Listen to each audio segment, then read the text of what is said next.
الحمد لله وكفى والصلاة والسلام على سيد الرسل وخاتم الأنبياء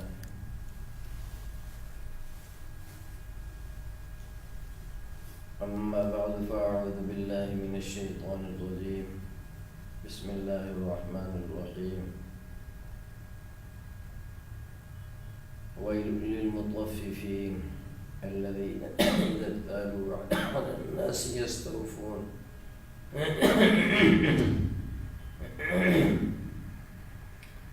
صدق الله العظيم. رب اشرح لي صدري ويسر لي أمري واحلل عقدة من لساني يفقهوا قولي رب زدني علما وارزقني فهما رب إني لما أنزلت إلي من خير فقير. اللهم صل على سيدنا محمد وعلى آل سيدنا محمد كما صليت على سيدنا إبراهيم وعلى آل سيدنا إبراهيم إنك حميد مجيد. اللهم بارك على سيدنا محمد وعلى آل سيدنا محمد كما باركت على سيدنا إبراهيم وعلى آل سيدنا إبراهيم إنك حميد مجيد. آج بحمدللہ 17ویں ماہانہ تجارت ورکشاپ ہے.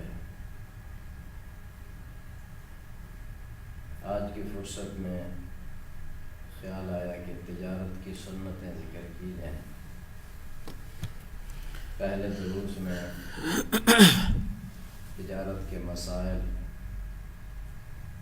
حلال کے فوائد اور حرام کے نقصانات، وعیدیں، اس عنوان پر گفتگو ہوتی رہی ہے.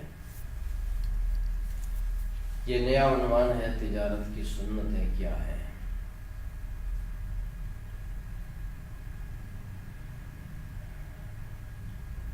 بازار میں جب آدمی داخل ہوتا ہے، داخل ہونے کی سنت کیا ہے؟ چاہے دکاندار ہو یا غیر دکاندار ہو، بازار تو سب کو جانا ہی ہوتا ہے. تو حدیث پاک میں آتا ہے جو بازار میں داخل ہوتے ہوئے چوتھا کلمہ پڑھ لیتا ہے، لا الہ الا اللہ وحدہ لا شریک لہ لہ الملک ولہ الحمد یحیی ویمیت وهو حی لا يموت وهو على كل شيء قدیر.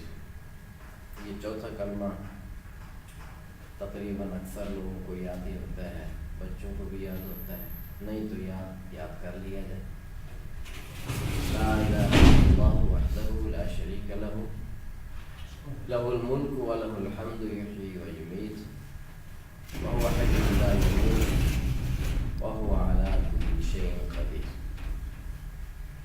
اور میں جو شخص بازار میں جاتے ہوئے یہ کلمہ پڑھ لے، اس کے نام اعمال میں 10 لاکھ نیکیاں لکھ دی جاتی ہیں اور 10 لاکھ گناہ معاف کر دیے جاتے ہیں. کتنی محنت ہے اور اس کا ثمرہ کتنا بڑا ہے. بعض بزرگوں کے متعلق یہ واقعہ آیا ہے کہ وہ بازار جاتے تھے، بس ایسی چکر لگا کے واپس آ جاتے. ان کا معمول تھا روزانہ جاتے. تو کسی نے پوچھا، حضرت آپ روزانہ تشریف لے جاتے ہیں، کبھی کچھ خریدتے بھی نہیں ہیں، نہ کسی چیز کا بھاؤ پوچھتے ہیں، کس لیے آپ جاتے ہیں؟ بازار تو اچھی جگہ نہیں ہے. اور مجھے اور کوئی کام نہیں ہوتا، میں اس فضیلت کو لینے کے لیے جاتا ہوں کہ ایک کلمہ پڑھتا ہوں، 10 لاکھ نیکیاں نام اعمال میں آ جاتی اور 10 لاکھ گناہ مٹ جاتے ہیں. دیکھو بازار گندی جگہ ہے اور شیطان کی آماج گاہ ہے، مگر سنت کی طاقت دیکھیے کہ سنت کی طاقت سے وہ گندی جگہ بھی نیکیاں کمانے کا ذریعہ بن گئی. سنت کی طاقت گناہ کی طاقت پہ غالب آ جاتی ہے. اللہ کی رحمت ہر شے پہ وسیع ہے. دوسری سنت ہر ایک کو سلام کرنا، ہر ایک کو سلام کرنا، جو ملے جہاں سے گزرے۔ حضرت طفیل بن ابی بن کعب رضی اللہ تعالیٰ عنہ، حضرت ابی بن کعب رضی اللہ عنہ صحابی ہیں، ان کے بیٹے حضرت طفیل ہیں، یہ تابعی ہیں رحمۃ اللہ علیہ۔ حضرت ابن عمر رضی اللہ تعالیٰ عنہ کے شاگرد ہیں۔ وہ اپنے استاد حضرت ابن عمر رضی اللہ عنہ کا واقعہ ذکر کرتے ہیں کہ حضرت کا معمول یہ تھا کہ روزانہ بازار جاتے،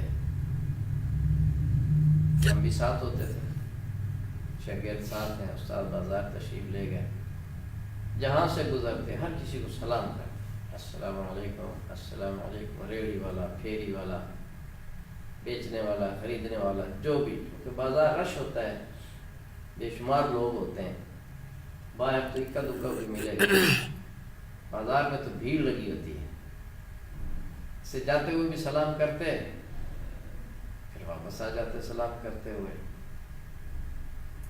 ایک دن ہم نے عرض کیا، حضرت آپ بازار تشریف لے جاتے ہیں، کچھ چیز خریدتے بھی نہیں ہیں، کسی شے کا بھاؤ بھی نہیں پوچھتے، تو ہمیں کوئی مقصد سمجھ نہیں آیا، آپ بس یہیں تشریف رکھیں، ہم آپ سے سیکھنے کے لیے آتے ہیں، احادیث سننے کے لیے آتے ہیں، آپ ہمیں بیان فرمائیں، بعض ارشاد فرمائیں، ہم تو اس مقصد کے لیے آئے ہیں، بازار جانے کا کوئی مقصد ہمیں سمجھ نہیں آیا۔ حضرت طفیل رضی اللہ تعالیٰ عنہ بھاری وجود والے تھے، تو استاد نے دل لگی کے طور پہ شاگرد کو فرمایا، او بیٹو، میں تو لوگوں کو سلام کرنے جاتا ہوں، میں لوگوں کو سلام کرنے جاتا ہوں۔ یہ اتنی بڑی دولت کہ ایک صوفی مزاج شخص جو صحابی رسول ہیں، تاجر بھی نہیں ہے، اور انہیں یہ بھی معلوم ہے بازار گندی جگہ ہے، کہ سلام کی فضیلت لینے کے لیے روزانہ حضرت بازار کے چکر میں جاتے ہیں۔ اب 100 لوگوں کو سلام کیا، 50 کو کیا، ہر سلام پر 30 نیکیاں تو لازمی ہیں، 30 نیکیاں تو آخری درجہ ہے کم از کم، اور اخلاص ہو تو اس سے درجے بڑھ بھی جاتے ہیں۔ اور فرمایا ہر کسی کو، فرمایا سلم علی من عرفت ومن لم تعرف، جن کو تم جانتے ہو ان کو بھی سلام کرو، جن کو نہیں جانتے ان کو بھی سلام کرو۔ آج ہمارا سلام صرف تعارف کی حد تک رہ گیا ہے، جہاں تعارف ہوگا سلام ہے، تعارف نہیں ہے تو کچھ پتہ نہیں۔ ہم اپنا خود محاسبہ کریں، ہم جب بازار جاتے ہیں کیا ریڑھی والوں کو سلام کرتے ہیں؟ جس سے کچھ لینا ہو اس کو تو پھر بھی کچھ نہ کچھ کبھی کر ہی دیا جاتا ہے، جس سے لینا کچھ نہیں اس کو تو سلام نہیں کرتے، ایسے گزر جاتے ہیں۔ تو آج سے ہم یہ تہیہ کریں کہ جس کے پاس سے گزرنا ہے سلام کرنا ہے، اللہ اکبر کبیرہ، تعارف ہے یا نہیں ہے، یہ اللہ کی رضا کے لیے اور سنت کی نیت سے کرنا ہے۔ یہ ہمارا اکاؤنٹ ان آنکھوں سے ہمیں نظر نہیں آتا، اس لیے نیکیوں کا وہ احساس، اس کا وزن اور قدر و قیمت سامنے نہیں ہے۔ جس دن یہ آنکھیں بند ہوں گی، اصل آنکھ کھلے گی، حقیقی آنکھ، اکاؤنٹ نظر آئے گا، اس دن انسان پچھتائے گا، وہ ہے افسوس جن اعمال کو میں معمولی سمجھ کے چھوڑتا رہا، میں نیکیاں جمع نہ کر سکا، کاش کہ میری آنکھ پہلے کھلتی تو میں ان کو جمع کر لیتا۔ آج تو صرف یہی کر سی وہی، یہ ان 2 اعمال سے بازار بھی نیکیاں کمانے کی جگہ بن سکتی ہے۔ تیسری سنت، جب اپنے ٹھیا پہ دروازہ کھولنا ہے یا جو کچھ بھی وہاں ترتیب ہے، ٹھیے کو ہاتھ لگانا ہے، دروازہ کھولنا ہے تو بسم اللہ پڑھ کے کھولا جائے۔ بسم اللہ کی بڑی برکات ہے، بے شمار برکات ہے۔ بعض علماء نے فرمایا کہ بسم اللہ کے 19 حروف ہیں، بسم اللہ کے 19 حروف ہیں، اور جہنم کے فرشتے بھی 19 ہیں، جو داروغہ جہنم ہے نا، انچارج ہیں جہنم کے، وہ بھی 19 فرشتے ہیں۔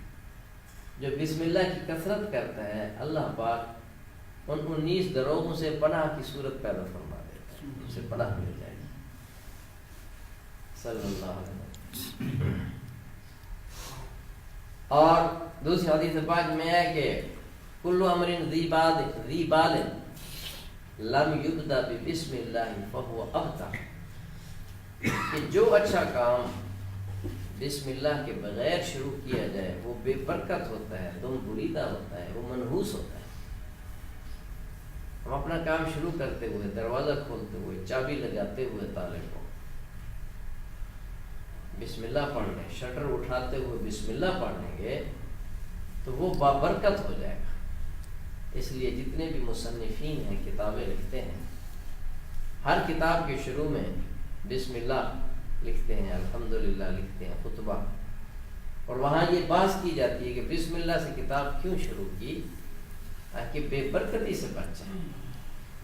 تو تیسری سنت اس کی بھی ہم عادت بنائیں کہ ہر کام میں، عنوان تو دکان کا ہے، دکان کے علاوہ ہر کام، گاڑی چلانی ہے، چابی لگانی ہے، دروازہ اپنے گھر کا کھولنا ہے، کہیں نکلنا ہے، اندر داخل، ہر کام میں بسم اللہ، پھر اس کی برکات دیکھیں۔ اور ویسے بھی عادت بنا لیں، ہر نماز کے بعد 10 مرتبہ بسم اللہ الرحمن الرحیم، بسم اللہ الرحمن الرحیم، اس کی عادت بنائی جائے۔ ایک بزرگ کے پاس کوئی شخص گئے، بہت پریشان تھے، حضرت مجھے کوئی وظیفہ بتلائے۔ حضرت نے فرمایا بسم اللہ پڑھا کرو۔ کہا جی میں حضرت وظیفہ پوچھنا چاہتا ہوں، میری پریشانی ہے۔ فرمایا بسم اللہ پڑھو۔ اس نے پھر سوال کیا، کیونکہ بسم اللہ کی اس کے نزدیک اہمیت ہی نہیں تھی، وہ اس کو وظیفہ سمجھتا ہی نہیں تھا۔ تیسری بار پھر پوچھا، حضرت نے فرمایا بسم اللہ پہ تیری نظر ہی نہیں ٹکتی، اس کو تم کوئی حیثیت ہی نہیں سمجھتے ہو کہ یہ کیا دولت ہے، تم اور وظیفے پوچھتے ہو، اس سے بڑا وظیفہ میرے پاس کوئی نہیں ہے۔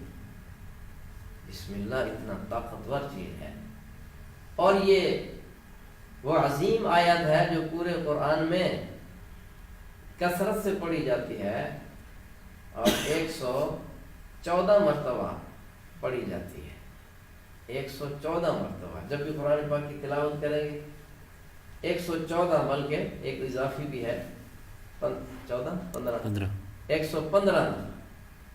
باقی قرآن پاک کی کوئی آیت ایسی نہیں ہے جو دوران تلاوت اتنی بار پڑھی جائے، یہ واحد آیت ہے۔ اس لیے بسم اللہ کے ساتھ ہم یاری پکی لگائیں، صلی اللہ علیہ النبی الأمی۔ چوتھی سنت ہے کہ اپنے ٹھیے پہ جائیں تو دوسروں کی خیر خواہی کا جذبہ ہو۔ یہ جذبہ تو ہم سب میں ہے کہ آج کمائی کتنی ہوگی، آج میرا ہدف کیا ہے، اپنا ہدف پورا کرنا ہے، اتنی چیز سیل کرنی ہے، اتنا کمانا ہے، اتنا منافع آئے گا، فلاں جگہ کمیٹی بھرنی ہے، فلاں کو قسط دینی ہے، یہ ساری ترتیبیں ذہن میں ہوتی ہیں۔ ان ترتیبوں کے ساتھ ہم اس نیت کو شامل کر دیں کہ دوسرے کے ساتھ خیر خواہی کرنی ہے، دوسرے کو نقصان سے بچانا ہے۔ چنانچہ ایک واقعہ لکھے حضرت یونس بن عبید رحمۃ اللہ علیہ کا، یہ بہت بڑے تاجر گزرے، تاجر ہیں، عالم حافظ نہیں، تاجر ہیں یونس بن عبید، لیکن ایک اللہ والے کی صحبت میں ہے۔ عام بندہ بھی جب کسی اللہ والے کی صحبت میں آ جاتا ہے، وہ بسا اوقات پڑھے لکھوں سے بھی آگے نکل جاتا ہے۔ صحبت اتنا اثر کرتی ہے بھائی، ماحول بہت بڑی طاقتور چیز ہے، صحبت بہت بڑی طاقتور چیز ہے، حتیٰ کہ علم سے بھی زیادہ مؤثر صحبت ہے۔ علم ہے، صحبت نہیں ہے، اس کی کامیابی کی کوئی گارنٹی نہیں۔ علم نہیں ہے، صحبت ہے، یہ کامیاب ہے۔ اس لیے اللہ والوں سے تعلق جوڑنا چاہیے، ان کی صحبت میں رہیں، پوچھ پوچھ کے چلے۔ تو یہ یونس بن عبید تاجر ہے، لیکن تعلق ان کا حسن بصری رحمۃ اللہ علیہ سے، جو اجلہ تابعین میں سے ہیں۔ صحبت کا اثر ہے، یہ ریشمی کپڑے کے تاجر تھے۔ ایک دفعہ انہوں نے 30,000 درہم کا ریشمی کپڑا خریدا۔ 30,000 درہم، یہ بہت بڑی، یہ کروڑوں کی رقم ہے، کروڑوں کی، لاکھوں میں نہیں ہے۔ اتنی بڑی دولت ہے. سودا ہو گیا، پیسے ابھی نہیں دیے تھے، اگلے دن کپڑے کا ریٹ بڑھ گیا. چیزوں کے ریٹ بڑھتے گھٹتے رہتے ہیں، ریٹ بڑھ گیا. تب دکاندار کے پاس گئے اپنا مال لینے کے لیے، پیسے دینے کے لیے. فرمایا میاں تمہیں معلوم ہے کہ ریشم کا ریٹ کل بڑھ گیا ہے؟ مجھے تو پتہ نہیں. فرمایا میں آپ کو بتلا رہا ہوں کہ ریشم کا ریٹ بڑھ گیا ہے، اب اس کا موجودہ قیمت کے حساب سے میں تمہیں پیسے دوں گا. میں تمہاری لا علمی اور بے خبری سے فائدہ نہیں اٹھانا چاہتا. ایک یہ واقعہ اور ایک ہم اپنے آپ کو دیکھیں. فرمایا میں تمہاری بے خبری سے فائدہ نہیں اٹھانا چاہتا. آج جو موجودہ ریٹ ہے نا اس کے مطابق طے ہو. ہم ہوتے تو شکر ہے جی کل سودا ہو گیا، فون کر کے مسئلہ بھی پوچھیں گے شرعی حکم کیا ہے، میں اس کا مالک بن گیا، اب مجھے فالتو پیسے تو نہیں دینے. ہم تو پھر شریعت بھی پوچھیں گے کیونکہ شریعت کے مطابق چلنا چاہتے ہیں اور وہاں چلنا چاہتے ہیں جہاں نفع ملتا ہو. ہمارا شرعی حکم الگ بات ہے کہ ان لوگوں کی خیر خواہی کا جذبہ پیش کیا جا رہا ہے. اب آگے جو تاجر تھا وہ بھی تو اسی ماحول کا آدمی تھا. ان کا نہیں جی نہیں، میں فالتو پیسے نہیں لیتا، سودا ہو گیا، آپ اس چیز کے مالک بن گئے، میں فالتو پیسہ نہیں لوں گا. ادھر بھی جذبہ ہے، ادھر بھی جذبہ ہے. اللہ اکبر کبیرہ.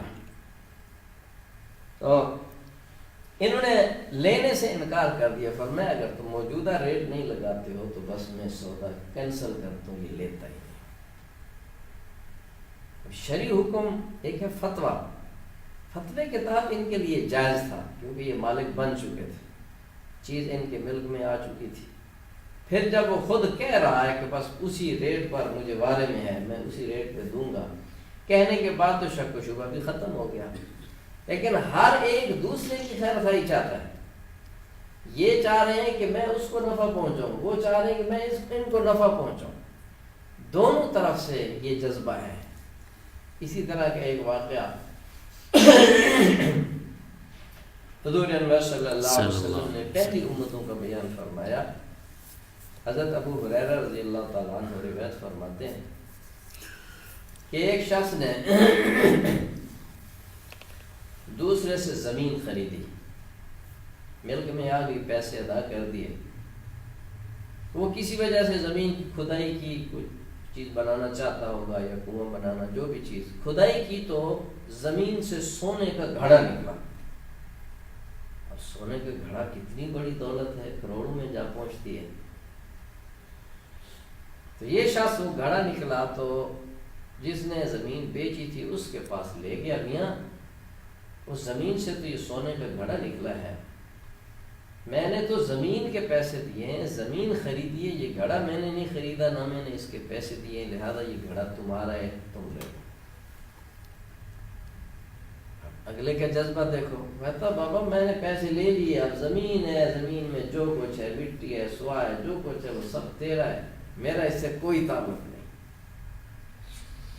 وہ کہہ رہا ہے تیرا، وہ کہہ رہا ہے تیرا. یہاں لڑائی دینے میں ہو رہی ہے، آج لڑائی لینے پہ ہوتی ہے. آج لڑائی اس پہ ہوتی ہے، میں کہتا ہوں میرا، تو کہتا ہے میرا. بالکل معاملہ الٹ ہو گیا. حضور انور صلی اللہ علیہ وسلم نے خود یہ قصہ سنایا. اللہ اکبر کبیرہ. وہ کہہ رہے ہیں تیرا ہے، وہ کہہ رہے ہیں تیرا ہے. الجھ پڑے، بھائی میں نہیں لیتا، کہتے ہیں میں نہیں لیتا، یہ تیرا ہے. قاضی کے پاس گئے. اس وقت کے قاضی بھی ماشاءاللہ نیک دل تھے. آج تو کئی کیس عدالتوں میں لے کے جاؤ، پہلے تو وکیلوں کی جیبیں بھرو، پھر قاضی کو بھی کچھ چائے پانی دینا پڑے گا، تب فیصلہ آپ کے حق میں ہوگا. تو وہ نیک دل قاضی تھا. مقدمہ پیش ہوا. قاضی بھی حیران و پریشان، یہ عجیب لوگ ہیں. ایک سے پوچھا میاں تیرا بیٹا ہے؟ یہ میرا بیٹا ہے. دوسرے سے پوچھا تیری کی اولاد ہے؟ بولا میری بیٹی ہے. بس فرمایا کہ ان دونوں بچوں کا، بچے کا نکاح کر دو اور یہ گھڑا انہیں کو دے دو. خود اپنی جیب میں نہیں ڈالا کہ اس کا فیصلہ میں کرتا ہوں. وہ ان بچوں کو دے دو. دونوں کو راضی کر دیا کہ یہ بچے لے دیں. یہ واقعہ ہمیں سبق دیتا ہے کہ دوسرے کی خیر خواہی کا جذبہ ہو. میں دوسرے کو نفع کیسے پہنچا سکتا ہوں؟ اپنا نقصان برداشت کر کے بھی نفع پہنچانا. اللہ پاک یہ جذبے ہم سب کو دے دیں. اور جب ماحول بن جائے نا اس چیز کا، اب یہ بات ہمارے لیے ناممکنات میں سے لگ رہی ہے، ناممکنات میں سے، کیونکہ ہم نے یہ ماحول کبھی دیکھا ہی نہیں ہے، سوچا ہی نہیں ہے. ایسا کیسے ہو سکتا ہے؟ وہ اس کو دے رہا ہے، وہ اس کو دے رہا ہے، یہ کیسے ہو سکتا ہے؟ کیونکہ وہ ماحول ہمیں نصیب ہی نہیں ہوا. اگر اسلامی معاشرت قائم ہو جائے، اسلامی نظام قائم ہو جائے، اسلامی جو تجارت کا ایک نظام ہے، معاملات ہیں، اگر یہ قائم ہو جائے تو آج بھی وہ ماحول قائم ہو سکتا ہے، بن سکتا ہے. اس کے لیے دعا تو کیا کریں، کوشش تو کریں، اپنے آپ کو ہم ٹھیک کر لیں. حکومت ہمارے قبضے میں نہیں ہے، پورا ملک، پورا شہر ہمارے قبضے میں نہیں ہے، اپنی ذات میرے قبضے میں ہے. تو اس نیت سے میں اپنے آپ کو ٹھیک کروں کہ میں ٹھیک ہوں گا، دوسرا ٹھیک ہوگا، 3 ٹھیک ہوں گے. ایک وقت آئے گا کہ پورا معاشرہ سنور جائے گا اور اللہ پاک ہمیں وہ خلافت راشدہ کا نظام نصیب فرما دے گا. ہماری دینی ہر کوشش، جتنی بھی دینی کوششیں ہیں، ہر کوشش اس نیت سے ہو کہ میں خلافت راشدہ کے قیام کے لیے کوشش کر رہا ہوں. کوئی بچے پڑھا رہا ہے، کوئی نماز پڑھا رہا ہے، کوئی واعظ کر رہا ہے، میں آپ کو درس دے رہا ہوں، اس نیت سے دوں، یہ افراد سازی کر رہا ہوں خلافت راشدہ کے نظام کے قیام کے لیے. آپ ایک اچھا نظام اپنے ادارے میں، اپنے دکان میں، اپنے کاروبار میں قائم کرتے ہیں تو نیت یہ ہو کہ یہ ابتدا ہے، ایسا ایسا اس کو بڑھائیں گے تاکہ خلافت راشدہ کے قیام کے لیے راستہ ہموار ہو. یہ نیت کیوں کرنا ضروری ہے بھائی؟ یہ مسئلہ شاید آپ نے پہلے نہ سنا ہو کہ خلافت راشدہ کا قیام پوری امت پر واجب ہے، پوری امت پر واجب ہے، بلکہ فرض بھی کہہ لے تو بے جا نہ ہوگا، واجب تو بہرحال ہے، اور واجب علی الکفایہ ہے. کچھ لوگ اگر اس نظام کے قیام میں کوشاں ہیں اور اتنے لوگ ہیں کہ وہ قائم کر سکیں کہ ہماری ضرورت نہیں ہے، ثواب ان کو ملے گا، ہم گناہ سے بچ گئے.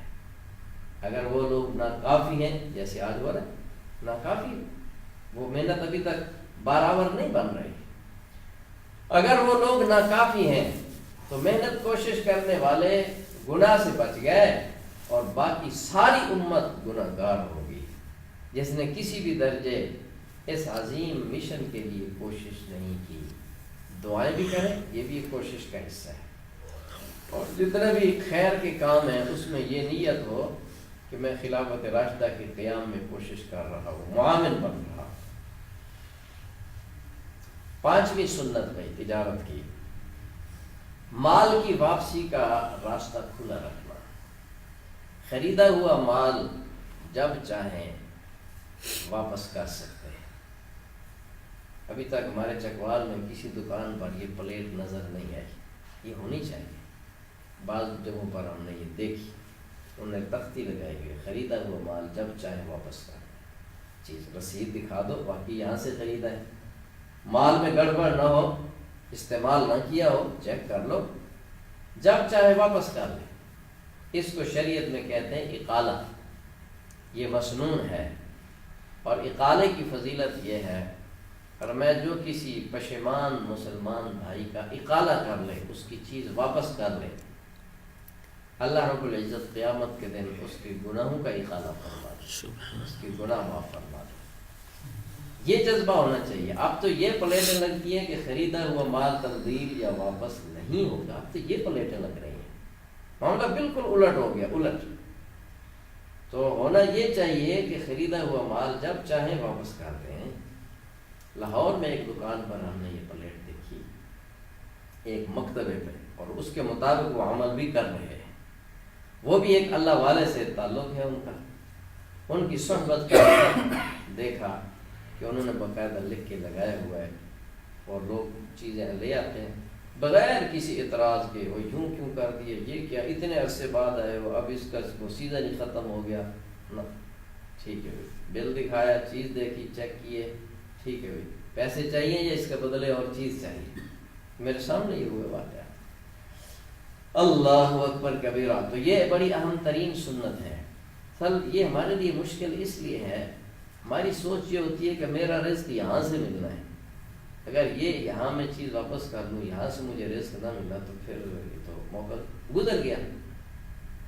تو اس موقع کے ساتھ ہم نے رزق کو جوڑا ہوا ہوتا ہے، اسی سے ہی لینا چاہتے ہیں، جبکہ اللہ فرماتے ہیں رزاق میں ہوں۔ جب یہ یقین ہوگا نا میرا رزق اللہ کے پاس ہے، اس گاہ کے پاس نہیں ہے، یہ موقع چلا گیا تو خیر ہے، کہیں اور سے مل جائے گا، اللہ پاک کہیں اور سے دے دیتا ہے۔ پچھلے دن ایک دعا بھی نظر سے گزری، وہ بھی آپ کو عرض کر دوں۔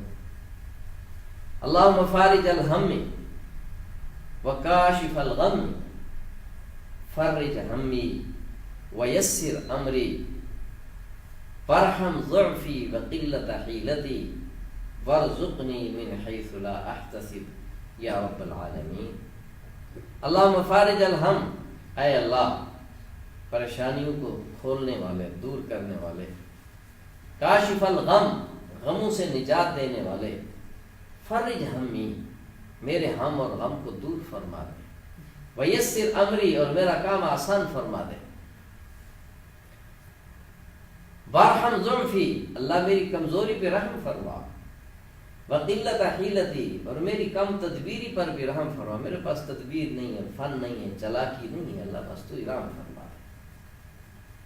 وارزقنی من حیث لا احتسب، اللہ مجھے ایسی جگہ سے رزق عطا فرما جہاں میرا وہم و گمان بھی نہ ہو، یا رب العالمین۔ بہت مبارک دعا ہے، اس کو بھی یاد کر لینا چاہیے، مانتے رہنا چاہیے۔ چھٹی سنت ہے بھائی، اچھی چیزوں کو دیکھتے ہوئے ماشاءاللہ لا قوت الا باللہ پڑھنا۔ یہ اچھی چیز بندہ دیکھتا ہے نا، اپنی چیز ہو کیوں نہ ہو، دوسرے کی ہو، بسا اوقات نظر لگ جاتی ہے۔ بعضوں کی تو نظر حسد کی وجہ سے لگتی ہے، اندر بے چین اور دل جلن شروع ہو جاتی ہے، دوسرے کی چیز دیکھیں، دوسرے کے پاس گاہکوں کا رش لگا ہوا ہے، دل بے چین سا ہوتا ہے، اور کسی کی ترقی دیکھ کے دل بے چین ہوتا ہے۔ کتنے لوگ آتے ہیں جی میں تو کسی کو کچھ کہتا نہیں ہوں، کیوں میرے اوپر لوگ جادو کرتے ہیں؟ یہ حسد ہوتا ہے، حسد کی وجہ سے نظر لگ جاتی ہے۔ اور فرمایا العین حق، نظر برحق چیز ہے، نظر ایسی ظالم چیز ہے، فرمایا کہ بندے کو قبر میں اتار دیتی ہے اور اونٹ کو دیگ میں پہنچا دیتی ہے، نظر ایسی چیز ہے، اس کا شر بھی برحق ہے۔ حضور انور صلی اللہ علیہ وسلم جو شفیق ہیں، امت پر رحیم ہیں، رؤوف ہیں، انہوں نے اپنی امت کو اس شر سے بچنے کی تدبیر ارشاد فرمائی۔ فرمایا جب بھی کوئی چیز دیکھو تو کہو ماشاء اللہ لا قوت الا باللہ، اللہ پاک نظر کے شر سے اس چیز کو محفوظ رکھے گا۔ حسد کا یہ علاج بھی ہے اور نظر بد کا علاج بھی ہے۔ دوسرے کی چیز دیکھ کے ماشاء اللہ لا قوت الا باللہ، جب ماشاء اللہ پڑھے گا دل کا علاج ہو جائے گا، دل کو چوٹ لگے گی، تو حسد میں کیوں پڑھ رہا ہے؟ حسد تو حرام ہے، حسد کی آگ تو بھائی جہنم کی آگ سے بھی زیادہ سخت ہے۔ اور اپنی چیز کو بھی کبھی نظر لگ جاتی ہے، اپنی اولاد کو، جانور کو، اور اپنے آپ کو بھی بندے کو نظر لگ جاتی ہے، خود اپنے آپ کو۔ آج میں اتنی روٹی کھا گیا ہوں جی، شام کو بیمار ہو پڑا ہوتا ہے، کئی دفعہ ایسا ہو جاتا ہے، اپنی روٹی کو تذکرہ کرتا ہے، آج میں نے اتنا کام کر لیا، شام گر پڑتا ہے، کوئی نقصان ہے، بازو ٹوٹ جاتا ہے، بڑا کام کر لیا، آج میں نے اتنا کام کر لیا، ماشاءاللہ کہہ دو، الحمدللہ، اللہ کا ذکر کر لیں تاکہ اپنی نظر کے شر سے بھی بچ جائے۔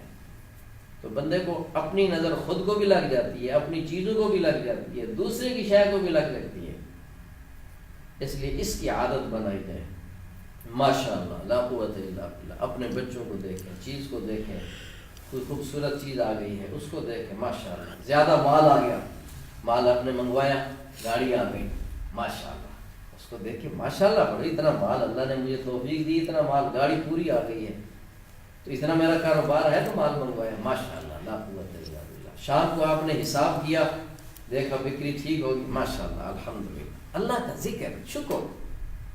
ان کلمات سے اپنے نقصانات سے بچیں گے، اپنے نظر بد سے بچ جائیں گے۔ یہاں سے آج بکری زیادہ ہوگی، جی آج تو بس آج تو پھر والے نہارے ہو گئے، کل سارا دن مکھیاں مار کر اپنی نظر لگ گئی۔ تو چھٹی سنت ہے اچھی چیزوں کو دیکھتے ہوئے ماشاء اللہ لا قوت، یہ الفاظ پڑھ لیں، ماشاء اللہ لا قوت الا باللہ، یہ پڑھیں، اللہ اکبر کبیرہ۔ ساتویں سنت یہ ہے چیز کے خریدنے اور بیچنے میں دوسرے کی مجبوری سے فائدہ نہ اٹھائے۔ کبھی بندہ بیچنے والا مجبور ہوتا ہے، ہاں مرغا پھنسیا، مرغے پھنسانے کے چکر میں ہوتے ہیں، اب اس کو الٹی چھری سے ذبح کرنا ہے، ہم پھنسیا۔ اور کبھی بیچنے والا مجبور ہوتا ہے، کبھی خریدنے والا مجبور ہوتا ہے۔ جب چیزوں کی قلت ہو جاتی ہے نا، خریدار مجبور ہوتے ہیں، دکاندار ریٹ بڑھا دیتے ہیں۔ اور اسی طرح ایسے وقت میں جب مارکیٹ بند ہوتی ہے، ایک دکان کھلی ہے، وہ پھر چیزوں کے ریٹ بڑھا دیتا ہے۔ شام کے ٹائم گاڑی کے کرائے بڑھ جاتے ہیں، رکشوں کے کرائے رات کو بڑھا دیتے ہیں، تو کیا ہوتا ہے؟ مسافر کی مجبوری سے فائدہ اٹھایا جاتا ہے۔ اجنبی کو دیکھ کے اسے کرایہ لے لیا، ہاں جی، اب کئی ایسے اللہ کے بندے رکشوں والے کرتے ہیں، اجنبی بندہ اترا اڈے پہ، اس کو پتہ نہیں بھون چوک کہاں پر ہے، بھون چوک ساتھ ہی کھڑا ہے، بھون چوک کہاں پر ہے یا بھون اڈا کہاں پر ہے اس کو پتہ نہیں ہے۔ رکشے والے کو پوچھے گا بھون چوک کہاں پر ہے، وہ بھون چوک جانا، جہاں بیٹھو جی کتنے 100 روپے، اب یہ سیدھا لے کے جاتا ہے 100 روپے میں، تو وہ تو لڑے گا، یہ تو سامنے کھڑا، تو نے مجھے 100 روپے کی اس چیز کا لیا مجھ سے، اب اس کو ادھر سے لے کے جائے گا، ادھر سے اوپر سے گھما پھرا کے وہ یہ بھون چوک لیا، 100 روپیہ خراب ہو گیا۔ یہ دوسرے کی ناواقفیت سے ناجائز فائدہ اٹھایا۔ تو فرمایا ساتویں سنت کیا ہے؟ دوسرے کی مجبوری سے فائدہ نہ اٹھائے خریدنے میں اور بیچنے میں۔ نمبر 8، ہماری مارکیٹ میں عام رواج ہے، جتنے کی چیز بیچنی ہوتی ہے نا، خریدار کو اس سے اوپر کا ریٹ بتاتے ہیں، چونکہ اس نے رعایت کروانی ہے، گرتے پڑتے وہ اصل جگہ پر آ جائے،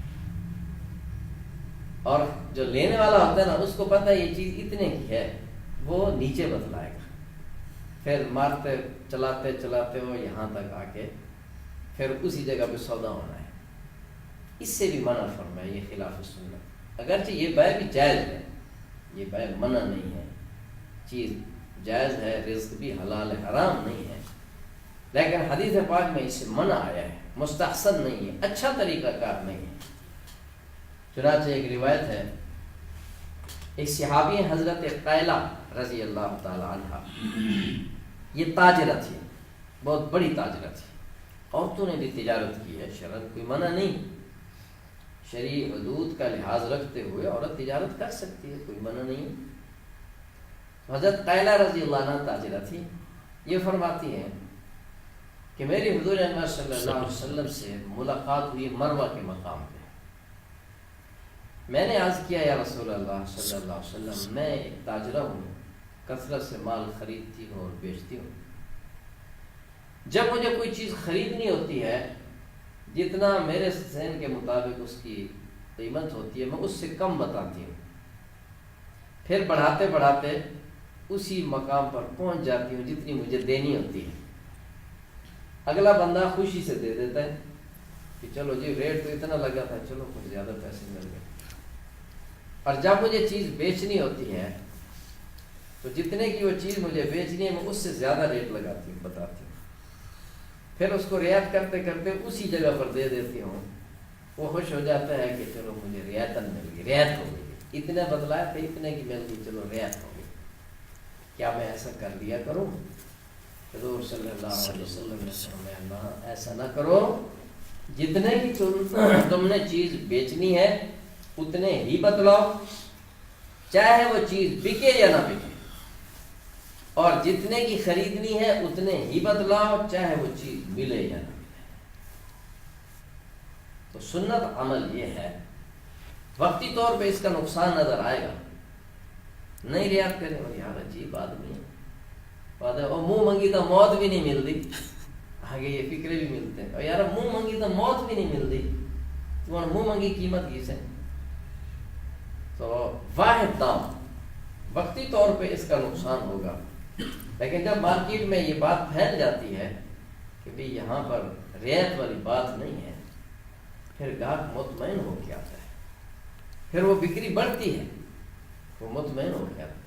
ایک دفعہ یہاں بیان ہوا، بعد میں ایک بزرگ ملے، انہوں نے خود اپنا واقعہ بتایا۔ فرمایا میں فیصل آباد گیا، بہت فلانی بات موقع پہ، تو میں نے کپڑے کا ریٹ پوچھا، تاج میں تجارت کرتا تھا، کپڑے کا ریٹ پوچھا، ایک سے ریٹ پوچھا تو اس نے واحد دام بتلایا، میں نے کہا کوئی رعایت؟ تو یہاں رعایت نہیں ہوتی۔ میں پھر چھوڑ کے چلا گیا، میں نے کہا تو پکا پتھر آدمی ہے، رعایت کرتے نہیں ہے، آگے چلا گیا، دوسری دکان سے پوچھی، اس نے ریٹ بتلایا، پھر رعایت بھی اس نے کی، اور وہی ریٹ پر آ کے وہ بھی رک گیا۔ کہتے میں نے اس کو چھوڑ دیا، اسی پہلے آدمی کے پاس آیا، اسی سے خریدا کہ یہ بندہ ٹھیک ہے، اس نے بات سیدھی کی ہے، میری ناوقفی سے فائدہ نہیں اٹھایا، کہ اس کی وہ کلام، واحد کلام مجھے وہاں سے واپس لے آئے۔ تو وقتی طور پہ تو نقصان ہے جی، میں نے ایک کلام کی گا چلا گیا، لیکن اللہ نے پھر اس کو بھیج دیا۔ اس کے بڑے فوائد ہیں، سنت ہر عمل فائدہ مند ہے۔ 9ویں سنت ہے جھکتا ہوا تولنا، صلی اللہ علیہ وسلم۔ ناتول کا معاملہ بھی بڑا خطرناک ہے، بہت خطرناک ہے۔ فرمایا ویل للمطففین الذین اذا اکتالوا علی الناس یستوفون، ہلاکت ہے ان تولنے والوں کے لیے، جب وہ چیز لیتے ہیں تو پوری بھر کے لیتے ہیں، اور جب دیتے ہیں تو کمی کر لیتے ہیں۔ اسلاف میں سے ایک بزرگ کا قول ہے، فرمایا میں ہر ناپ تول کرنے والے کو، ہر ناپ تول کرنے والے پر جہنم کو لازم سمجھتا ہوں، مگر وہ شخص جس پہ اللہ کا رحم ہو جائے، وہ شخص بچ سکتا ہے جس پہ اللہ کا رحم ہو جائے۔ اور رحم کیا ہے؟ کہ وہ قصداً جھکتا ہوا تولے، اس پر باقاعدہ حکم بھی ہے۔ ترمذی شریف، ابو داؤد شریف کی روایت، حضور انور صلی اللہ علیہ وسلم نے ایک شخص کو دیکھا، آپ نے پہلے ایک جگہ سے پاجامہ خریدا، شلوار آپ نے خریدی ہے، پہننے کا کوئی تذکرہ کسی روایت میں نہیں آیا، خریدنا ثابت ہے، کیونکہ عربوں میں تو شلوار اس وقت یہ رواج نہیں تھا، یہ ہمارے معاشرے میں شلوار قمیص ہے، اس لیے یہ کیونکہ ساتر لباس ہے اور اچھا لباس ہے، کوئی حرج نہیں۔ تو آپ نے خریدی، پھر دیکھا ایک شخص وہ تول رہا چیزیں، فرمایا تم تولنے کا کام کرتے ہو؟ جی یا رسول اللہ۔ فرمایا جب تولو تو پورا اور جھکتا ہوا تولو۔ ایک واقعہ نظر سے گزرا ہے، ایک بزرگ کسی مریض کی عیادت کے لیے گئے، تو وہ نزع کی حالت میں ہیں، یہ کلمہ ان کو پڑھانا چاہتے ہیں، اس کی زبان پہ کلمہ نہیں چلتا۔ کچھ دیر کے بعد افاقہ ہوا، وہ صحیح حالت میں ہو گئے۔ ان سے پوچھا کہ میاں میں تمہیں کلمے کی تلقین کر رہا تھا، تیری زبان پہ کلمہ کیوں نہیں چڑھا؟ کہنے لگا کہ میں کلمہ پڑھنا چاہتا تھا، آپ پڑھانا چاہتے تھے، میں پڑھنا چاہتا تھا، ترازو کا جو کانٹا تھا نا وہ میری زبان میں آ کے پھنس جاتا تھا، مجھے اس نے کلمہ نہیں پڑھنے دیا۔ پوچھا کیا تم کم تولتے تھے؟ جی کم نہیں تولتا تھا، لیکن تولتے وقت ترازو کی درستگی کا میں خیال نہیں رکھتا تھا، قصداً کم نہیں تولا، تولتے وقت خیال نہیں رکھا کہ میں کہیں گڑبڑ تو نہیں ہو رہی، نگرانی نہیں کرتا تھا، وہ اس کا اثر آج ظاہر ہوا ہے۔ کلمہ پڑھنے لگتا تو وہ کانٹا آ کے پھنس جاتا ہے، پڑھنے نہیں دیتا۔ بہت خوفناک بات ہے، بہت خوفناک بات ہے۔ پہلی بعض قومیں اسی وجہ سے تباہ ہو گئیں، اسی وجہ سے۔ یہ وائل جو فرمایا ویل للمطففین، یہ وائل جہنم کی خوفناک وادی ہے۔ اللہ اکبر کبیرہ۔ بعض تاجر نہیں ہوتے، گھروں میں بعض کوئی تھوڑی بہت چیزیں رکھی ہوتی ہیں، گھر سے وہ چیزیں بیچتے ہیں، گھر میں چھوٹا موٹا نظام ہے، اس میں بھی خیال رکھا جائے۔ پڑوسیوں کو چیزیں دیتے لیتے رہتے ہیں، ضروری نہیں کہ تاجر ہی یہ کام کرے گا، یہ عموماً گھروں میں ماحول ہوتا ہے، شہروں میں تو خیر ایسا نظام کم ہی ہے، دیہاتوں میں خاص طور پہ ہوتا ہے۔ آٹا ختم ہو گیا، ادھر سے لے لیا، پھر جب ہمارا آٹا آئے گا تو ہم واپس کر دیں گے۔ چینی ختم ہو جاتی ہے، پتی ختم ہو جاتی ہے، اچانک ایسے ہوتا ہے، دکان بھی قریب نہیں ہوتی، کبھی نمک کی ضرورت پڑ گئی، تو یہ عورتیں ایک دوسرے سے چیزیں لیتی دیتی رہتی ہیں۔ اب ایک تو پہلے اس کا شرعی حکم سمجھو، جنس کا جنس کے ساتھ جب تبادلہ ہو اس کے لیے دو شرطیں ہیں۔ فرمایا کہ برابر سرابر ہو اور نقد و نقد ہو۔ اگر برابر سرابر نہیں ہے وہ بھی سود ہے، ادھار ہے پھر بھی سود ہے، ادھار ہے پھر بھی سود ہے۔ اب اس ضابطے کے مطابق تو یہ آٹے کا تبادلہ ہے، یہ سود ہے، یہ جائز نہیں ہونا چاہیے۔ چینی ختم ہوگی پھر ہم نے اس کو چینی دینی ہے، تبادلہ جنس کا جنس کے ساتھ ہے، یہ سود ہے اور جائز ہونا نہیں چاہیے۔ اصولی طور پہ یہ جائز ہونا نہیں چاہیے، لیکن فقہاء کرام نے اس کو استقراض قرار دیا، قرض قرار دیا، تبادلہ نہیں قرار دیا، قرض ہے۔ حیثیت بدل گئی، بات یہی رہے گی، کام یہی کرنا ہے، اس کی حیثیت بدلی ہے جس کی وجہ سے یہ عمل جائز ہو جائے گا۔ اس کو قرض کہتے ہیں کہ ہم نے اس سے آٹا بطور قرض کے لیا ہے، اور آٹے کے قرض لینا جائز ہے، اس میں وہ ادھار والی بات نہیں آتی۔ جب قرض کی ادائیگی کریں گے تو آٹے ہی کے ذریعے قرض کی ادائیگی کر دیں گے، کوئی حرج نہیں ہے۔ اس لیے یہ لین دین اس تعامل کی وجہ سے اور قرض کی وجہ سے جائز قرار دیا گیا۔ سردیوں میں گندم ختم ہو جاتی ہے، کسی سے گندم لے لیتے ہیں، وہ گندم قیمتاً اس کی قیمت لگائی جائے، وہ قرض کے طور پہ لے لو، جب سیزن آئے چاہو پیسے دے دو چاہے گندم دے دو، اختیار ہونا چاہیے۔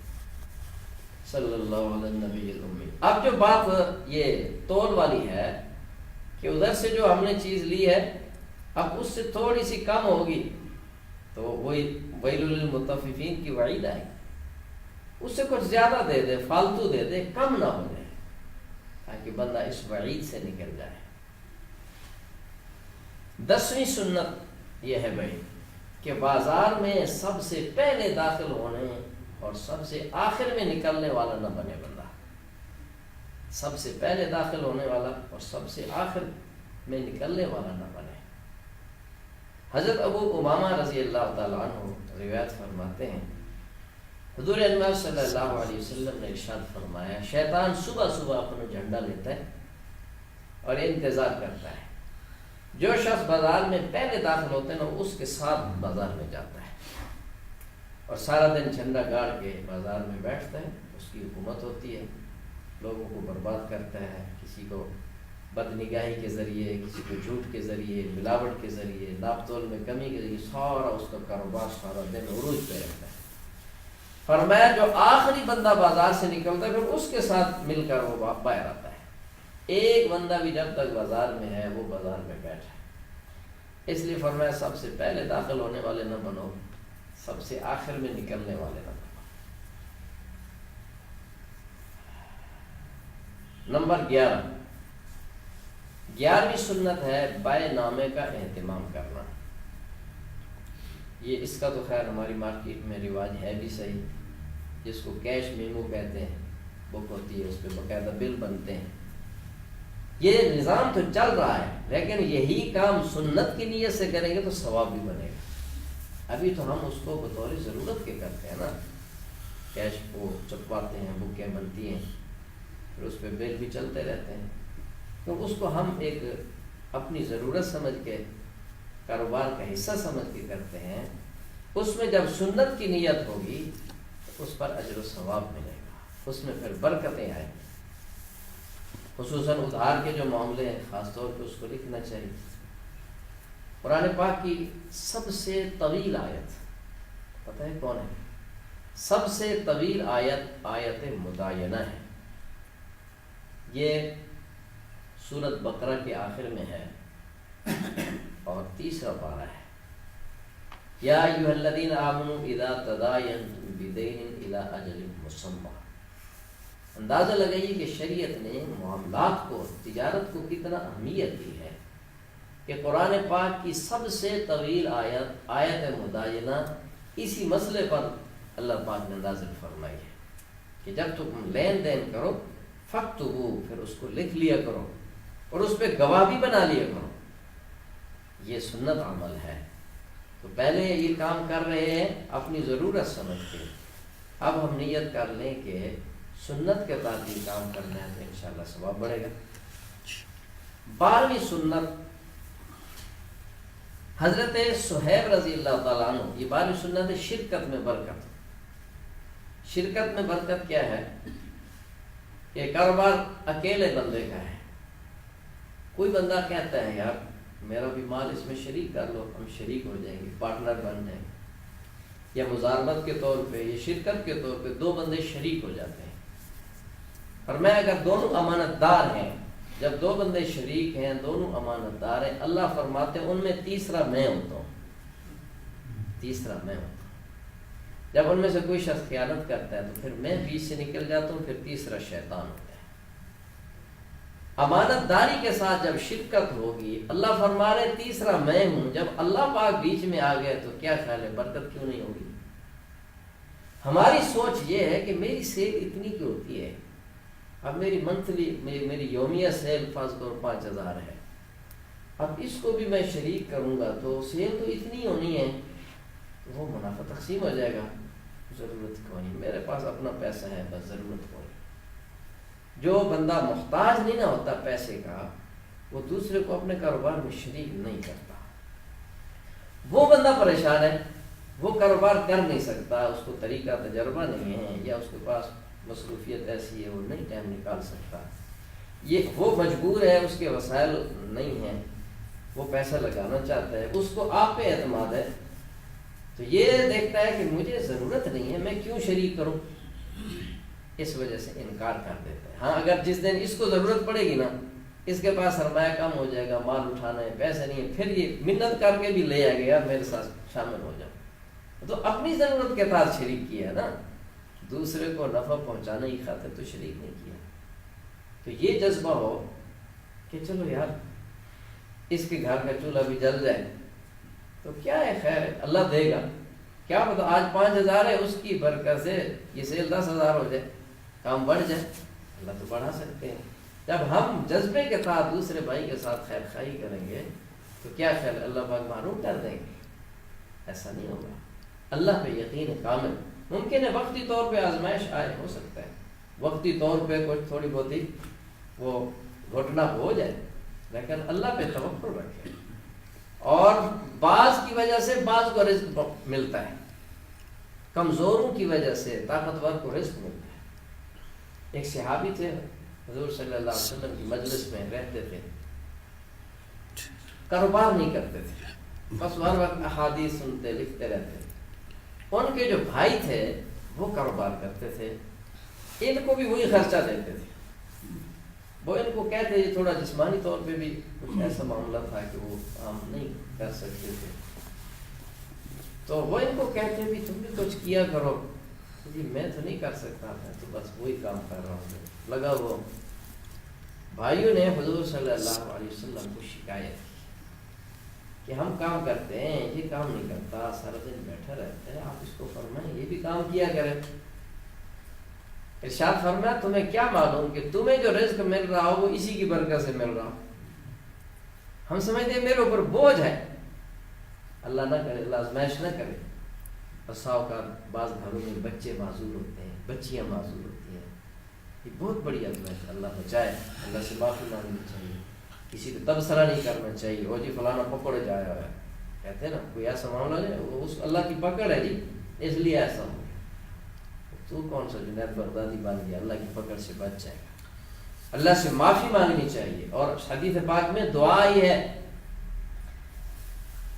جب کسی مصیبت زدہ کو دیکھو، آزمائش میں پھنسے ہوئے شخص کو دیکھو تو دعا پڑھو، الحمدللہ الذی عافانی مما ابتلاک بہ وفضلنی علی کثیر ممن خلق تفضیلا، اللہ تیرا شکر، تو نے مجھے اس آزمائش سے بچایا ہے جس میں یہ بیچارہ مبتلا ہے، اللہ تیرا شکر، تو نے مجھے بہت سے لوگوں کی فضیلت بخشی ہے۔ تو وہ بیچارے پریشان ہوتے ہیں، لیکن ان کی وجہ سے اللہ پاک ان کے اور نظام چلا لیتے ہیں، اور فوائد اللہ ان کو دے دیتے ہیں، اللہ کے فیصلے میں بندہ راضی رہے۔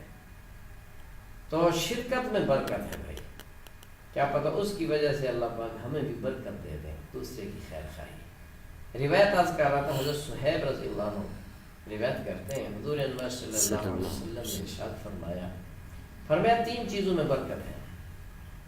نمبر 1، مقرر شدہ وقت پر چیز کو بیچ دینا، اسٹاک کر کے نہ رکھے، جو اس کا موسم ہے، جو اس کی وقت ہے، بس چیز بیچ دے۔ اور یہ آپ کے سامنے بھی میرے سامنے بھی بہت سی مثالیں ہیں کہ اچھا گاہک لگا، چیز نہیں بیچی، وہ اس کا وقت ہوتا ہے، بس پھر وہ ایسا گاہک ملتا ہی نہیں، چیز رول ہی جاتی ہے۔ بہت دفعہ ایسا ہوتا ہے، خصوصاً جانوروں کے معاملے میں تو تقریباً ایسے ہی ہوتا ہے۔ جانور کا جب اچھا گاہک لگے نا، بس پھر بندہ دیر نہ کرے، یوں سمجھے بس اب میری قسمت اس میں سے ختم ہو گئی، نہیں تو وہ جانور مر جاتا ہے یا کچھ ہو جاتا ہے، کوئی مسئلہ، بہت سی مثالیں، یہ کوئی قدرت کا نظام ہے۔ اچھا گاہک لگے پر ٹھیک ہے، اسی میں خیر ہوگی۔ اللہ اکبر کبیرہ۔ اسی طرح گاڑیوں میں بھی ایسے ہوتا ہے، گاڑی میں بھی اچھا گاہک ایک بار لگتا ہے۔ فرمایا چیز مقررہ وقت پر بیچ دے، اس میں برکت ہے۔ نمبر 2، فرمایا شرکت میں برکت ہے۔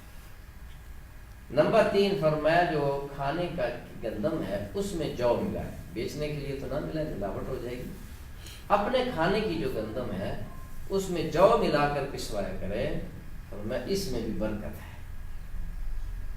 13ویں سنت، بھائی کتنی 12 سنتیں ہو گئی، 13ویں سنت ہے یومیہ صدقہ کرنا۔ حضور انور صلی اللہ علیہ وسلم نے تاجروں کو خاص طور پہ تاکید فرمائی کہ تمہاری بیوعات میں فضولیات لغویات شامل ہو جاتی ہیں، تو اپنی بائع کو صدقے سے مکس کرو تاکہ وہ گناہوں کی تلافی ہو جائے۔ ہر بندے کو کرنا چاہیے، ملازم کو بھی کرنا چاہیے۔ پچھلے دن ایک مضمون نظر سے گزرا، حضرت مفتی شفیع عثمانی رحمۃ اللہ علیہ، ان کے بارے میں فرمایا میرا معمول یہ ہے کہ میرے پاس جو بھی رقم آتی ہے، جو بھی کوئی چیز، کوئی کتاب بک گئی اس کی رقم آ گئی، تنخواہ ملی، کسی نے کوئی ہدیہ تحفہ دے دیا، تو حضرت نے غالباً 2% یا کچھ فیصد مقرر کیا ہوا تھا، اس میں سے اتنا میں نے صدقہ نکالنا ہے۔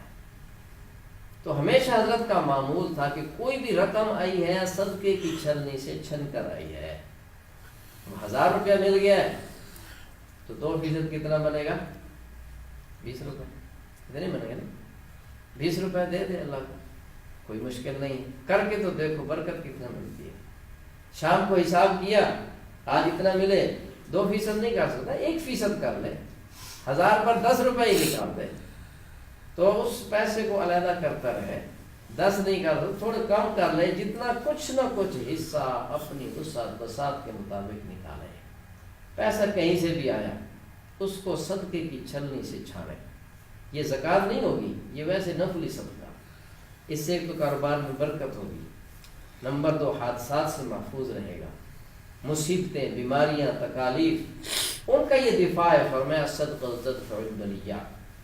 ایک فرشتہ سارا دن دعا کرتا ہے، اللہم آت منفقا خلق، یا اللہ خرچ کرنے والوں کو زیادہ عطا فرما، سارا دن اس کی دعا میں شامل ہو جاتا ہے۔ ایک فرشتہ سارا دن بد دعا کرتا ہے، اللہم آت ممسکا تلف، یا اللہ روکنے والے کے مال میں ہلاکت پیدا فرما۔ اس سنت پر عمل کرنے سے اس کی بد دعا سے بچ جائے گا۔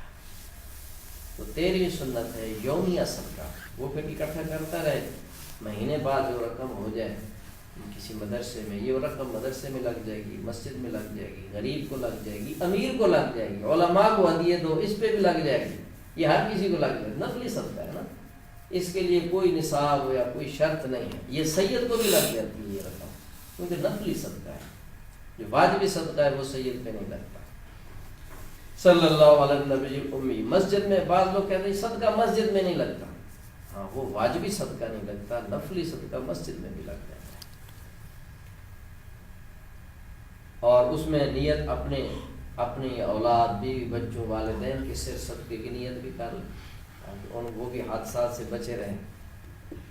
14ویں سنت بھائی، زبان کو ذکر و درود شریف وغیرہ میں مشغول رکھے، کوئی ایک ذکر زبان پہ پکا کر لے، درود شریف پکا کر لے، صلی اللہ علیہ وسلم، صلی اللہ علیہ وسلم، سارا دن پڑھتا رہے، ہاتھ کام سے کرنا ہے، کام ہاتھ سے کرنا ہے، زبان فارغ ہے اس کو چلاتا رہے، قرآن پاک کا حافظ ہے تو تلاوت کرتا ہے، ایسے عظیم لوگ ہیں سارا دن کام بھی کرتے ہیں، دن کو 15 پارے 10 پارے 20 پارے قرآن کی تلاوت بھی کر لیتے ہیں، بعض ناظر خان اس کا اہتمام کر لیتے ہیں۔ ایک صاحب بتلا رہے تھے، مولانا عتیق صاحب نے واقعہ سنا کہ ایک فلاں تاجر ہے، ناظر خان ہے، بہت بڑا کاروبار ہے، تقریباً 100 کے قریب ملازم اس کے نیچے کام کرتے ہیں، روزانہ کے 25 پارے قرآن کی تلاوت کر لیتا ہے، کاروبار کے ٹھیے پہ بیٹھ کے کام بھی چلا رہا ہے، یہ ایسا کرو یہ کرو یہ کرو، تلاوت بھی کر رہا ہے۔ بات ہمت کی ہے، بندہ ارادہ کر رہے، تو یہ ذکر اللہ کو جب شامل کرے گا اپنے کاروبار میں تو اس کی برکتیں بھی ہوں گی، اجر و ثواب بھی ہوگا، بہت بڑی دولت ہے۔ لا الہ الا اللہ کی عادت بنا لے، لا الہ الا اللہ لا الہ الا اللہ ذکر کرتا ہے، صلی اللہ علیہ النبی الامی۔ 15ویں سنت ہے بھائی، بہت خطرناک بات ہے، بڑی اہم ترین بات ہے، نظروں کی حفاظت۔ بازار میں ہر قسم کے بندے بھی آتے ہیں، عورتیں آتی ہیں، تو وہاں پہ نظروں کو قابو رکھنا بڑا مشکل ہوتا ہے۔ مسجد میں بیٹھ کے نظر کی حفاظت تو کوئی کمال نہیں ہے بھائی، اب یہاں ہم اپنے نظروں کی حفاظت کیے بیٹھے، یہاں تو کوئی موقع ہی نہیں ہے بد نگاہی، جہاں موقع ہے ہر لمحے کوئی نیا ماڈل، نیا ڈیزائن، نئے فیشن میں کیا کچھ، اللہ کی پناہ۔ یہ بنی اسرائیل کی مچھلیاں ہیں، کیا ہیں یہ؟ بنی اسرائیل کی مچھلیاں ہیں، بڑی خطرناک۔ بنی اسرائیل بھی ان مچھلی میں الجھ کے بندر اور خنزیر بن گئے، تو اس کو بنی اسرائیل کی مچھلیاں سمجھو، یہ میرے لیے تباہی ہے۔ نظر بچا کے رکھنا۔ ہمارے بھون میں ایک نوجوان ہے، نوجوان ہے، کپڑے کی دکان ہے، وہ ہمیشہ نظر یہاں رکھتا ہے، عورتیں آتی ہیں اوپر نظر نہیں اٹھائے گا، کپڑے رکھے گا، پسند آ گیا، ریٹ بتایا، چیز کاٹ کے دے، ایسے پکڑا کے نظر اوپر نہیں کرے گا۔ ایک ڈاکٹر کو میں نے دیکھا، وہ بھی ادھر ہے، اس کو میں نے مشاہدہ کیا، اس کی نظر یہاں پر ایسے نسخہ لکھے گا، چیک بھی کرے گا، عورتوں کو چیک بھی، ڈاکٹر ہے اس نے چیک تو کرنا ہے، تو ادھر ہی ایسے چیز پکڑائے گا، سمجھائے گا، یہ اس طرح لینی ہے، یہ اس طرح لینی ہے۔ اب ایک ڈاکٹر ایسا کر سکتا ہے، ایک وہ لڑکا دکان والا ایسا کر سکتا ہے، تو باقی کیوں نہیں کر سکتے؟ قصداً نظر کو جھکا کے رکھنا ضروری ہے بھائی، یہ اہم ترین سنت ہے، بلکہ اس کو تو فرض کا درجہ ہے، اس کا درجہ تو فرض کا ہے، شمار سنتوں میں کر لیا ہے، یہ تو فرض ہے۔ قل للمؤمنین یغضوا من ابصارہم، اللہ کا حکم ہے۔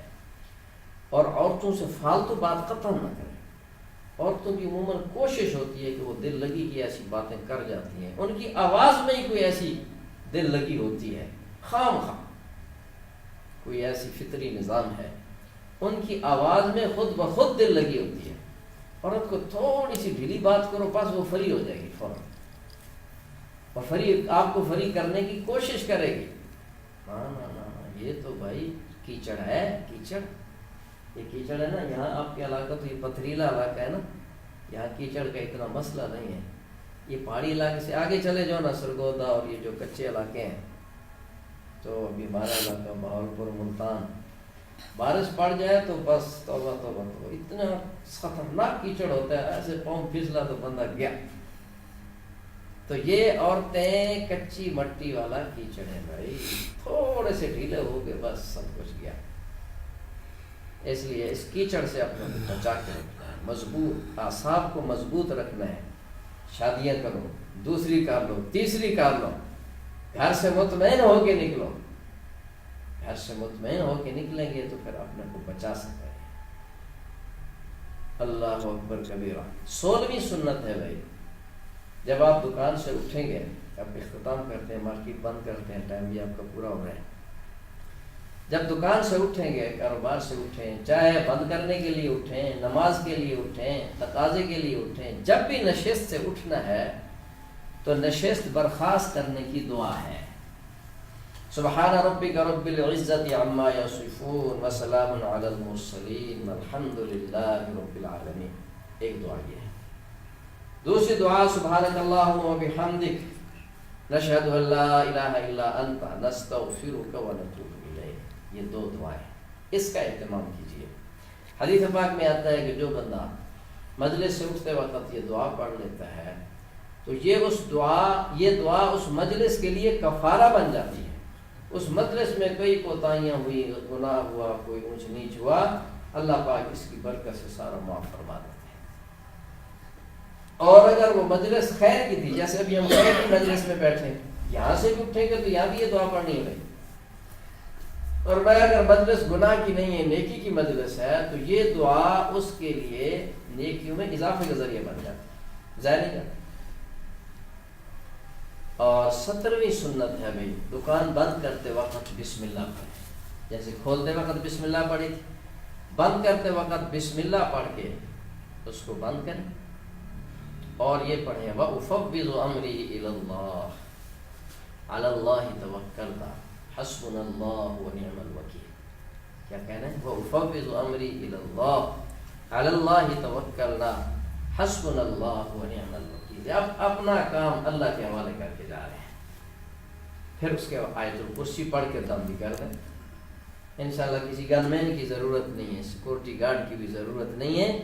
یہ اللہ رب العزت کی طرف سے عظیم ترین سیکورٹی سسٹم ہمیں ملا ہوا ہے. تو جب اپنے ٹھیے سے اٹھیں گے تو سیکورٹی سسٹم قائم کر کے یہ گویا آپ نے ٹیکر لگا دیا ہے. آیت الکرسی کا دم یہ ٹیکر سے زیادہ طاقتور ہے. یقین ہونا چاہیے. پچھلے دنوں ایک دوست ملے، کہنے لگے میرے گھر میں چور گھسا ہے، تاجر ہے وہ بھی. تو انہوں نے کچھ زیور، کچھ سامان بھی تھا وہ اٹھا لیا. میں جو اٹھا تو میں نے آیت الکرسی شروع کر دی. کہتے سامنے پیسے بھی پڑے ہوئے تھے، اگر تھوڑا سا آگے جاتے الماری تھی، پیسے پڑے ہوئے تھے، 3-4 لاکھ روپے پڑا ہوا تھا. تاجر جو ہے کہتے میں نے جیسے آیت الکرسی شروع کی تو پھر آگے جانے کی ہمت نہیں ہوئی. جو کچھ اٹھا چکے وہیں سے واپس پلٹ گئے. آیت الکرسی پڑھ کے سو گیا. نیند کیا آنی تھی. کوئی 2-4 دن ہی گزرے، وہ بندے بھی پکڑے گئے اور سامان بھی مجھے واپس پڑ گیا. کہتے لوگ بھی حیران اور خود پولیس والے بھی حیران کہ یہ کیسے ہو گیا. میں نے کہا یہ آیت الکرسی کی طاقت ہے. وہاں سے بھی وہ نوالا چھین کے لے آئی ہے. تو ختم کرتے وقت سیکورٹی سسٹم یہ لگا کر اللہ کے حوالے کر دیں اور استغفار کرتے ہوئے گھر پہنچیں. ظاہر ہے کمی بیشیاں ہوتی ہیں، اللہ سے معافی مانگتے ہوئے حلال رزق بچوں کو دیں. اللہ پاک عمل کی توفیق عطا فرمائے. یہ علماء آپ کے خیر خواہ ہوتے ہیں، ملک کے خیر خواہ ہیں، عوام کے خیر خواہ ہیں. اب ان ساری باتوں میں ہمارا تو کوئی وہ مقصد کی بات نہیں نا، کوئی آپ ہمیں دو، آپ کے فائدے کے لیے یہ بتلائے ہیں. اسی لیے یہ پروگرام شروع کیا کہ آپ کو فائدہ پہنچے، قوم ہمارا نظام، اسلامی نظام یہ قائم ہو. اس لیے اس پروگرام کے لیے دعائیں بھی کریں، محبت شوق سے بار وقت تشریف لائیں، دوسرے دوستوں کو اس کی دعوت دیا کریں. اللہ پاک سب سے راضی ہو. وآخر دعوانا ان الحمد للہ. اگلا پروگرام 8 اپریل اگلا پروگرام انشاءاللہ 8 اپریل کو. میرے خیال میں آخری ہوگا. ہاں آخری ہے، پھر تو اگر رمضان آ جائے گا. اللہم انت السلام